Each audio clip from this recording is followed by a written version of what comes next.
उत्तर प्रदेश में एक जगह है इटावा, आप लोग जानते होंगे, बहुत नामी जगह है। इसी इटावा के एक गांव में एक परिवार रहा करता था, एक ठाकुर का परिवार। इस परिवार में 3 लोग थे जो गरीब लोग थे, पति पत्नी और उनकी एक बेटी। लेकिन जिस गांव में ये रहते थे उस गांव का नाम है शरीफपुरा। शरीफपुरा इस 70s की बात कर रहा हूँ मैं, बल्कि 70s की। इस देश में उस वक्त गांव में इतना विकास नहीं हुआ था, न वहाँ बिजली थी, न पानी, न सड़कें, न अस्पताल, न डॉक्टर, न कॉलेज, न स्कूल। बेहद पिछड़ा हुआ ये इलाका। और इसी इलाके में एक ठाकुर गरीब परिवार, उसमें एक लड़की का जन्म होता है और उसकी पैदाइश हुई 1968 में। घर वालों ने नाम रखा सुमित्रा।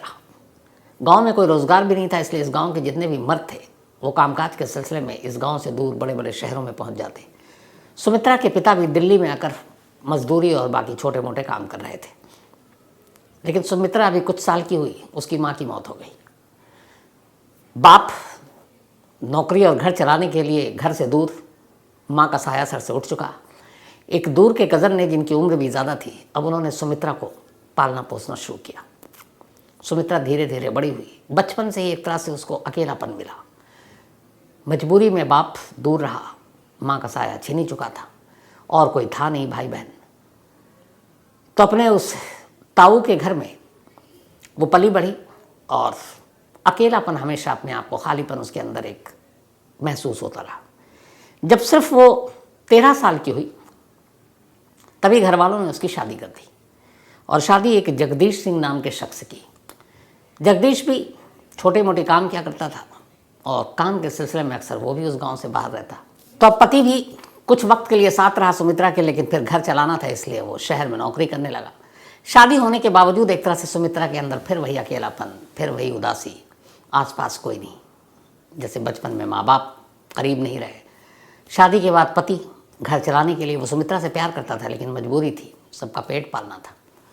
सुमित्रा के साथ ससुर भी थे, वो साथ रहते थे लेकिन उनके साथ वो उतनी घुली मिली नहीं थी।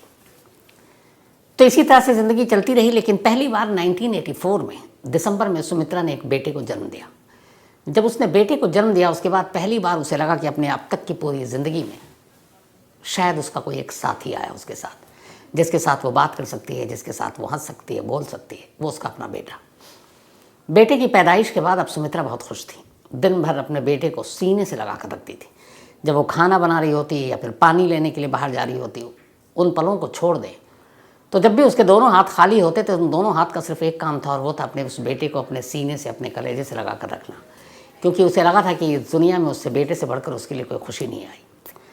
5 महीने का उसका बेटा हो चुका था। अब 5 महीने के बाद एक रोज़ सुमित्रा गांव के बाहर, जैसे मैंने कहा, पानी था नहीं, एक कुआं था जहाँ से तमाम लोग पानी भरा करते थे। तो दोपहर के बाद उसने अपना बर्तन उठाया और कुएं से पानी भरने के लिए, जो उसका रूटीन का काम था, वो पहुँचती है। जब वो पानी भरने जाती थी तब भी अपने बेटे को अपने साथ ले जाती थी और जब वो पानी कुएं में रस्सी डालकर खींचती, उस वक्त बेटे को वहीं पर पास में लिटा देती। करीब अप्रैल की बात है ये, 1985 दिसंबर में बेटा पैदा हुआ था 1984 में।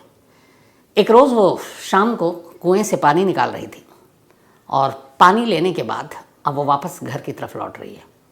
हाथ में उसके पानी का बर्तन है और एक हाथ से उसने अपने बेटे को 5 महीने के सीने से लगाकर चली जा रही है।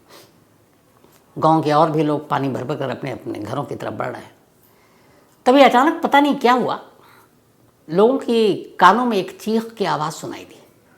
उन्होंने देखा, जब पलट कर तो देखा कि सुमित्रा अपनी जगह पर जा रही थी और वो अचानक रुक गई और वो वहीं पे एक मूर्ति, एक स्टैचू की तरह खड़ी हो गई है। बच्चा, उसका जो पानी का सामान था वो नीचे उसके हाथ से छूट गया। बेटा एक हाथ से उसके सीने में है, उसने दबा रखा है और दूसरा हाथ उसका आसमान की तरफ उठा हुआ है और उसकी उंगलियां जो हैं वो पीछे की तरफ मुड़ी हुई हैं। आंखें, उसकी जो दीदा आँख वो चारों तरफ राउंड सर्किल में घूम रहा है। तेज़ तेज़ आवाज़ में वो अपने दांतों से दांतों को बजा रही है और बीच बीच में एक ज़ोर ज़ोर से सांस ले रही है। जब लोगों ने देखा और कुछ औरतें वहाँ पे करीब पहुँची तो उसका उस हुलिये को देखकर सुमित्रा के वो सब घबरा गए। डर गए। कई ने आवाज़ दी सुमित्रा, लेकिन वो कहीं से भी होशो हवास में नहीं।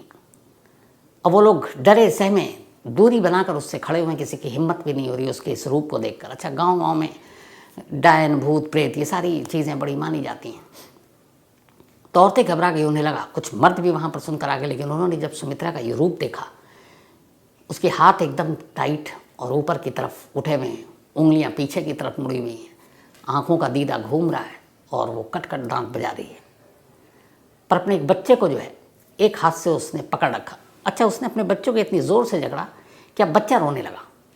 बच्चे के रोने की आवाज़, उधर उसके दांत के कटकटाने की आवाज़, और स्टैचू की तरह उसका खड़ा होना, पानी का बर्तन नीचे, लोग आवाज़ दे रहे हैं लेकिन करीब नहीं जा रहे हैं। करीब 5 मिनट तक ये सीन चलता रहा। 5 मिनट के बाद अचानक सुमित्रा का हाथ नीचे गिरा और उसने देखा उसका बच्चा रो रहा है।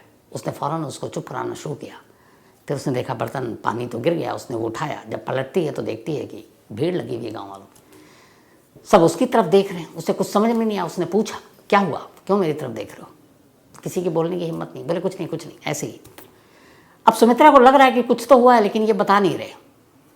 और फिर उसे लगा कि मतलब उसे कुछ याद ही नहीं क्या हुआ, पर बच्चा उसका रो रहा है। वापस वो पानी भरती और तेज़ी से अपने घर की तरफ चले जाती। घर पहुंचने के बाद भी उसे एहसास है कि वहाँ पर कुछ हुआ, लेकिन लोग मुझे बता नहीं रहे। फिर उसे लगा क्या पता कुछ हुआ हो। उसके बाद वो रात पूरी ठीक से गुजरी। अगले 2-3 दिन गुजरे। एक रोज़ वो किचन में खाना बना रही थी। सास ससुर घर पे थे, पति काम के सिलसिले में गांव से बाहर शहर में। खाना बनाते बनाते अचानक सास के कानों में आवाज़ आई कुछ कटकटाने की और ज़ोर ज़ोर से किसी की सांस लेने की। वो इधर उधर देखते हुए किचन में पहुंची। घर का ही एक हिस्सा था रसोई, घर के बाहर दहलीज के। तो जब वो गई तो सास देखकर घबरा गई। जो सुमित्रा थी वो सेम जो 4-5 दिन पहले हुआ था। इस बार उसके दोनों हाथ ऊपर थे क्योंकि बेटा अंदर सो रहा था, और हाथ ऊपर, उंगलियां पीछे की तरफ मुड़ी हुई, आंखों के दीदे घूम रहे हैं, दांत कटकटाने की आवाज़, बीच में ज़ोर ज़ोर से सांस लेने की आवाज़। सास ने उसका ये रूप देखा, वो घबरा गई। वो ज़ोर ज़ोर से उसको आवाज़ देने लगी, वो किसी की नहीं सुन रही है। और करीब 10 मिनट तक ये सिलसिला चलता रहा। और उसने किसी की आवाज़, तब तक वो ससुर भी आ गए, सब बोलने लगे, कुछ पड़ोसी आ गए, लेकिन उसने किसी को सुना ही नहीं। वो अपने होश में ही नहीं थी। करीब 10-12-15 मिनट बीते। अचानक उसके हाथ नीचे गिरे। नॉर्मल उसका, उसने देखा चारों तरफ सास ससुर हैं, ये है। उसने अपने घूंघट वूंघट डाले वापस, ससुर और उसके सामने वो डाला करती थी। पूछा, क्या हुआ, आप लोग मुझे क्यों देख रहे हैं? अब सब एक दूसरे को। तो सास ने पूछा कि तुमने अभी क्या, कुछ हुआ था? उसने कहा, नहीं, मैं तो खाना बना रही हूँ। सास ने भी कुछ नहीं बोला। जो रूप देखा था उससे वो भी डरी हुई थी। उसके बाद वो गई अपने, फिर बच्चे को देखा, बच्चे को गोद उठाया। 5 दिन में ये दूसरी बार था। लेकिन इसके बाद अब घर वालों ने उसके पति को इन्फॉर्म किया। पति भी आया तो उन्होंने कहा ऐसे ऐसे है। लेकिन फिर कुछ दिन बीता, वो ठीक नॉर्मल थी। एक रोज़ फिर यही हरकत। अचानक उसके हाथ ऊपर, उंगलियां पीछे, आंखें नाच रही हैं, दांत कटकटा रहे हैं, तेज़ तेज़ आवाज़ आ रही है। पति देखा पहली बार इस रूप में अपनी पत्नी को, वो भी घबरा गया। अब ये हुआ कि नहीं कुछ है तो क्या करें। गाँव में वैद्य है, हॉस्पिटल, डॉक्टर कुछ था नहीं, और बिल्कुल फिट सुमित्रा, कोई बीमारी नहीं, कुछ नहीं। तो गांव के वैद्य जी को बुलाया गया और कहा गया कि ये हरकत है। अब तक ये बात गांव के लोगों से भी पता चल चुकी थी कि ये कुएं पर हुआ, उसके बाद हुआ। तो बीच बीच में अब ये हुआ कि दौरा पड़ रहा, तमाम बातें हो रही हैं, कोई साया है, भूत प्रेत है, डायन है, इसी तरह की होती है। वैद्य आया, ओझा को दिखाया, वैद्य ने पूरा चेक किया। उसने कहा ये बिल्कुल ठीक है, कुछ नहीं है ऐसा। वैद्य चला गया। लेकिन ये सिलसिला अगले 5 महीने तक चलता रहा। अगले 5 महीने तक बीच में कभी भी सुमित्रा को इसी तरह का दौरा पड़ता और वो अपने आप में सब कुछ भूल जाती और उसे कुछ याद ही नहीं रहता। अब पति ने भी उधर शहर जाना छोड़ दिया क्योंकि पत्नी है। सास ससुर ने कहा भाई देखो हालात ठीक नहीं है, क्या पता कुछ हो जाए। इधर ये भी डर है कि कैसी कभी किसी ऐसे हालात में वो बच्चे को कुछ ना कर दे। तो अब दिल पर पत्थर रखकर सुमित्रा ने अपने बच्चे से भी थोड़ी सी दूरी बनानी शुरू कर दी कि कभी ऐसा ना हो कि मैं उस रूप में चली जाऊँ और बच्चे को ही अपने नुकसान पहुँचा दूँ। तो अब ज़्यादातर बच्चे सास के पास रहते, मतलब अपनी दादी के पास, और ये सारा सिलसिला चलता रहा। धीरे धीरे वक्त बीता। 16 जुलाई 1985 की तारीख आ गई। 16 जुलाई 1985 को अपने घर पर सुमित्रा मौजूद थी। दोपहर का वक्त था, सबने खाना खा लिया था। सुमित्रा अपने बेटे के पास उसको गोद में लेकर खेल रही थी। फिर उसने अपने बेटे को नीचे रखा। उसने कहा कि थोड़ा सुस्ता लें, उमस और गर्मी का माहौल भी था। लेकिन तभी दोपहर अचानक फिर से वो उसी रूप में आ गई।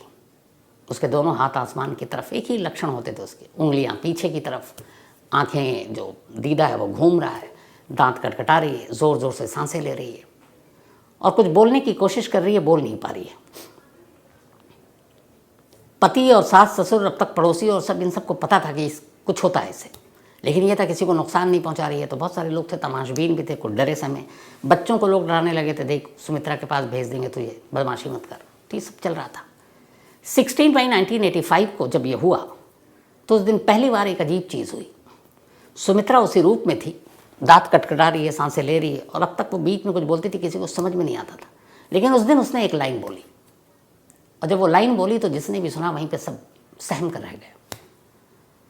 उसने कहा, ठीक 3 दिन के बाद आज से मैं मर जाऊंगी।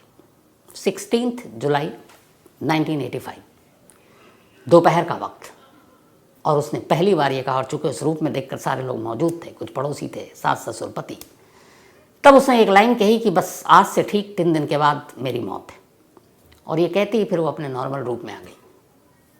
बिल्कुल वही सुमित्रा जो एक अच्छी माँ, पति की सेवा करने वाली, सास ससुर के साथ ठीक से बात करने वाली, खाना बनाने वाली। अब जब उसने बोला तो हर एक घर वाले सारे सहम गए कि ये क्या बोल रही है। 16 जुलाई यानी कि 19 मई इसका लास्ट डे होगा। कोई ऐसा कैसे कह सकता अपने मौत की भविष्यवाणी। पूरा घर परेशान। अब पति ने सुमित्रा से पूछा कि तुम्हें याद है कि तुम जो ये सब जिस दौरे में जो मैं पढ़ता है उसमें क्या तुमको कोई भी चीज़ याद है? बोली नहीं, मुझे कुछ याद नहीं है। तो उसने कहा, तुमने कुछ लाइन कही थी, तुम्हें याद है? उसने कहा, नहीं याद है। तो उसने कहा, मैंने क्या कहा था? उसने कहा, तुमने पति की मजबूरी थी, उसने बोल दिया। उसने कहा, तुमने ये कहा कि ठीक 3 दिन के बाद तुम मर जाओगी। तो उसने कहा, क्या बक रहे हो? उसने कहा, हाँ। अब सुमित्रा के दिमाग में ये बात बैठ गई। उसे लगा ये क्या है। लेकिन अगले 3 दिन तक 16, 17, 18 वो बिल्कुल नॉर्मल रही। अब 19 मई बल्कि 19 जुलाई 1985 की तारीख आ गई। ये वही डेट थी जो सुमित्रा ने अपनी मौत के लिए चुनी थी, जब उस दौरे में थी और वो बोल रही थी। 19 जुलाई 1985 सुबह हुई, दोपहर, सुमित्रा बिल्कुल ठीक। बट उसने उस दिन भी यही किया कि वो अपने बच्चे से खुद को दूर रखती थी। जब कुछ लोग उसके आसपास हों तो बच्चे को प्यार करती, सीने से लगाती, बाकी उसकी दादी के पास ही होती। 19 को सुमित्रा ने एक चीज़ ये किया कि उसने कहा, मैं ऐसा कोई काम नहीं करूँगी जिससे मेरी मौत हो सके। उसने कहा, मैं ऊंचाई पे नहीं जाऊँगी कि फिसल जाऊँ, मैं आज खाना नहीं बनाऊँगी, चूल्हे के करीब नहीं जाऊँगी कि आग न लग जाए, मैं आज जंगल की तरफ नहीं जाऊँगी, मैं आज कुएं पे पानी नहीं भरने जाऊँगी कि कुएं में न गिर जाऊँ। मतलब ऐसी चीज़ जो एक इंसान अपने उसमें कर सकता है कि इन वजहों से हम मर सकते हैं, उन सारी चीज़ों से उसने कहा कि मैं दूरी बनाऊंगी। और उसके पति ने भी यही बात उससे कही। धीरे धीरे दोपहर से शाम हो गई। सुमित्रा बिल्कुल ठीक। घर वालों को अब लगा कि चलो कुछ घंटे की बात है, और ये जो उसने कहा था 3 दिन पहले, ये गलत साबित होगा। घर के अंदर है सुमित्रा, क्योंकि हर तरफ से वो बच रही, कुछ नहीं चाहती ऐसा करे कि जिससे कोई एक्सीडेंट हो, कोई हादसा और उसकी मौत हो जाए। आराम कर रही है, कोई खाना वाना नहीं बनाना, बाहर नहीं जाना। शाम हो गई।